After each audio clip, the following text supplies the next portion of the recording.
Good morning students. आज हम chemistry की फर्स्ट यूनिट सॉलिड स्टेट्स के बारे में पढ़ेंगे।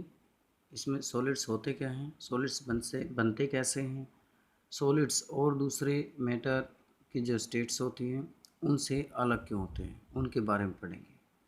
ठीक है, तो सॉलिड स्टेट फर्स्ट यूनिट का नाम है सॉलिड स्टेट। तो देखिए सॉलिड्स होते क्या हैं। जो भी objects, any objects we can see around us, जो भी हमारे चारों तरफ दिखते हैं वो सभी क्या होते हैं, सॉलिड्स होते हैं। चाहे जिस मकान में हम रह रहे हैं उसमें लगी जो भी मटेरियल्स हैं, चाहे वो ईंटें हैं, सीमेंट हैं, कंक्रीट्स हैं, चाहे कोई भी मेटल्स ऑब्जेक्ट हैं, तो ऑल आर द सॉलिड्स। तो सॉलिड्स की डेफिनेशन हम करेंगे। तो सॉलिड्स होता क्या है? सॉलिड्स देखिए ध्यान से, solids are the substances which have definite volume and definite shape. तो बेटे क्या होता है, ये हम प्लस वन क्लास की फिफ्थ यूनिट के अंदर पढ़ चुके हैं। सॉलिड स्टेट्स ऑफ मैटर के अंदर सभी स्टेट्स ऑफ मैटर जितनी भी हमने फिजिकल क्लासिफिकेशन, केमिकल क्लासिफिकेशन पढ़ा था, तो फिजिकल क्लासिफिकेशन में हमने सॉलिड, लिक्विड और गैस के बारे में हमने पढ़ा था। तो देखिए बेटे क्या था, फिजिकल क्लासिफिकेशन, फिजिकल क्लासिफिकेशन के अकॉर्डिंग हमने मैटर्स जो था, मैटर्स को हमने तीन स्टेट्स के बारे में पढ़ा था। एक सॉलिड है, दूसरा लिक्विड है और तीसरा है गैस।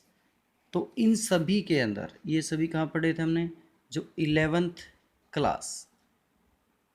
क्लास की जो फिफ्थ यूनिट थी उसके अंदर हमने पढ़ा था। तो इन सभी के हमने जनरल करैक्टरिस्टिक्स, तो तीनों के कंपैरिजन भी पढ़े थे, कंपेयर भी किया था सॉलिड, लिक्विड और गैस को। ठीक है, जिसमें उनका हमने डेफिनेशन पढ़ा था, सॉलिड्स होते क्या हैं। डेफिनेशंस तीनों की सॉलिड्स हैं जिसमें definite volume, indefinite shape. Liquids में definite volume, indefinite shape. Shapes of the liquids are depends on the shape of container और वेसल। गैसेस के बारे में हमने पढ़ा था, गैसेस होती क्या है, the substances which neither have definite shape nor volume. ठीक है, ना ही तो इनका वॉल्यूम डेफिनेट होता है, निश्चित होता है, और ना ही इनका शेप। और दूसरा जो कंपैरिजन हमने पढ़ा था सॉलिड, लिक्विड और गैस के बारे में, उनका मास के बारे में पढ़ा था। तीसरा उनकी डेंसिटी के बारे में पढ़ा था। फिर उनका इंटरमोलिक्यूलर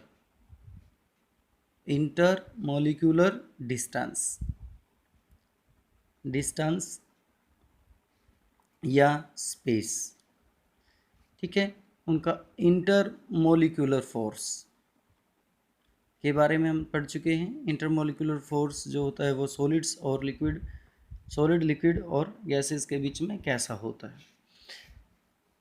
तो बेटे इन सभी की जितने भी हमने कंपैरिजन किया था, चाहे वो डेफिनेशंस हैं, चाहे वो मास है या डेंसिटी है, इंटरमोलिकुलर डिस्टेंस या स्पेसिस जिसको हम कह सकते हैं, जिसमें हमने पढ़ा था जो सॉलिड्स हैं, सॉलिड्स में जो इंटरमोलिकुलर स्पेस नेग्लिजिबल होता है या मिनिमम कह सकते हैं। गैसेस के ये था सॉलिड्स के बारे में। लिक्विड्स में क्या था, लिक्विड्स में इंटरमोलिकुलर डिस्टेंस थोड़ा सा बढ़ गया था, और गैसेस के अंदर जो भी गैसेस थी उनके अंदर जो इंटरमोलिकुलर डिस्टेंस है वो बहुत ज़्यादा होता है, जो स्पेस होता है इंटरमोलिकुलर स्पेस है वो बहुत ज़्यादा होता है। तो इसी प्रकार से हमने इंटरमोलिकुलर फोर्स भी पढ़ा था। जितना डिस्टेंस कम होगा इंटरमोलिकुल्स के बीच में, उतना ही उनका इंटरमोलिकुलर फोर्स ग्रेटर होगा। लिक्विड्स में उनसे कम हो गया और गैसेस में सबसे कम होता है। तो बेटे ये सारी चीज़ें हमने इसमें पढ़ी थी कि सॉलिड्स होते क्या हैं, सॉलिड्स, लिक्विड्स होते क्या हैं, गैसेस होते क्या हैं। तो देखिए मैं दोबारा से फिर मैं बता देता हूँ आपको, सॉलिड्स होते क्या हैं। The solids are the substance which have definite volume and definite shape. ठीक है, तो अब नेक्स्ट टॉपिक हम करेंगे जनरल करैक्टरिस्टिक्स ऑफ सॉलिड्स। ठीक है, general characteristics of solid state की जनरल करेक्टरिस्टिक्स होती क्या है? We have learn there the matter can exist in the three different physical states. तो फिजिकल क्लासिफिकेशन के बारे में अभी मैंने डिस्कस किया था। Physical according to physical classification matter can be classified into three states, solid, liquid and gas, under a given set of condition of temperature and pressure. The most stable state of the substance depend upon the effect of the two opposite forces, intermolecular force and thermal energy. तो thermal energies बेटे सबसे ज़्यादा ये हमने पढ़ लिया था कि कंपैरिजन में। तो देखिए अब हम पढ़ते हैं इनके some other important characteristics properties. ठीक है, तो वही प्रॉपर्टीज़ जो हमने कंपैरिजन में पढ़ी है इसमें सॉलिड्स की दी गई हैं। तो क्या क्या जनरल करेक्टरिस्टिक्स सॉलिड्स की होती हैं? देखिए, solids have definite mass, volume and shape. तो सॉलिड्स में क्या होता है, सभी के जितने भी सॉलिड्स होते हैं, सॉलिड्स के एग्जांपल्स आप लोगों ने पढ़े भी हैं, आप लोगों को पता भी है, अभी मैंने बताए भी थे स्टार्टिंग में। जो ये पेन जिससे मैं लिख रहा हूँ ये भी सॉलिड्स है, बुक्स हैं सॉलिड्स हैं, जिस टेबल पे मैं ये बुक्स रख के लिख रहा हूँ वो भी सभी सॉलिड्स है, जिस चेयर पे आप बैठते हैं वो सभी सॉलिड्स होते हैं। इनका मास, वॉल्यूम और से फिक्स होता है, डेफिनेट होता है। तो second is the intermolecular distance in solids are short and intermolecular force is strong. तो देखिए अभी मैंने डायग्रामेटिक आपको समझाया था, क्या होता है इंटर मोलिकुलर स्पेस, सॉलिड है, ये लिक्विड है और ये गैस है।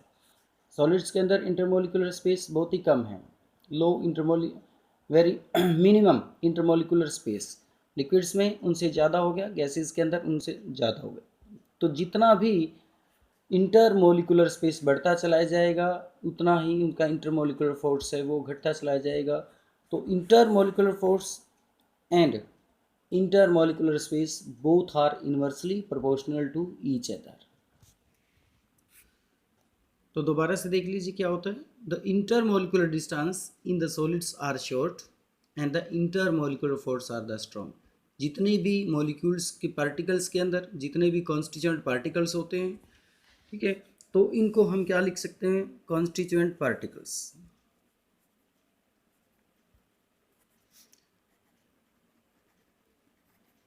constituent particles, तो constituent particles they may be ions, atoms और molecules, वो कोई भी हो सकते हैं। तो ध्यान से देखिए, इन constituent particles होते क्या हैं, they may be ions, atoms और molecules। तो इन कॉन्स्टिट्यूएंट पार्टिकल्स के बीच में जितना भी डिस्टेंस लो होगा उतना ही intermolecular force is stronger than that of the other states of matter such as liquid and gases. Next, third general characteristics of the solids, the constituent particles. अभी मैंने आपको बताया था कॉन्स्टिट्यूएंट पार्टिकल एटम्स, आयंस और molecules of solids have fixed position, इनकी सभी की fixed position होती है and can only oscillate about their mean position. तो ये एक इंपॉर्टेंट कैरेक्टरिस्टिक्स है सॉलिड्स की। The consider particles located at there fixed position but can oscillate on their mean position. Oscillate means vibrate, वो vibrate कर सकते हैं जिस प्रकार से हम किसी भी सब्सटेंस के ऊपर एक दूसरे को किक करते हैं तो क्या होता है, आवाज़ निकलती है। तो ये सब किसके कारण है, ये सभी ऑसिलेशंस के कारण है। अब the particles of the objects do not change their mean position, it means fixed position means the particles, the constituent particles do not change their mean position but can oscillate only. Next is solids are almost incompressible and rigid. तो solids कैसे होते हैं बेटे, incompressible होते हैं। Incompressible मतलब do not change their shape with pressure, and rigid, rigid means hard, hard होते हैं। Next, the density of the solids is greater than the liquid and gases. The density of solids is greater than that of the liquid and gases.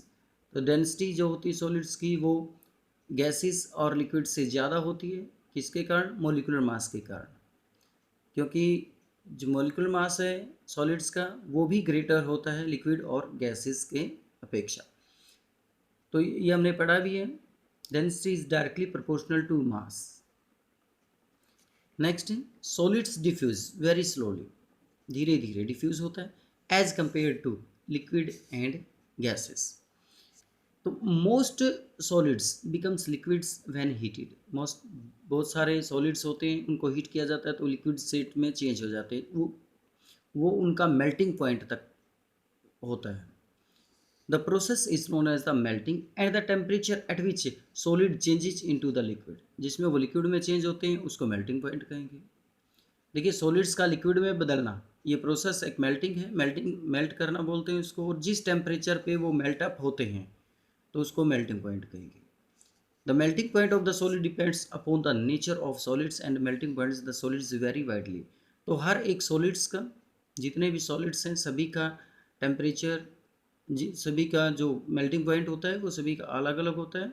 ये उनके particles के ऊपर depend करता है, nature of particles के ऊपर depend करता है कि वो कितना मॉलिक्यूलर स्पेस है, कितना रिजिड है। जितना ज़्यादा रिजिड होगा उतना उसका मेल्टिंग पॉइंट ज़्यादा होगा। बेटे आज के लिए इतना ही। नेक्स्ट क्लासिफिकेशन ऑफ सॉलिड्स ये हम कल पढ़ेंगे।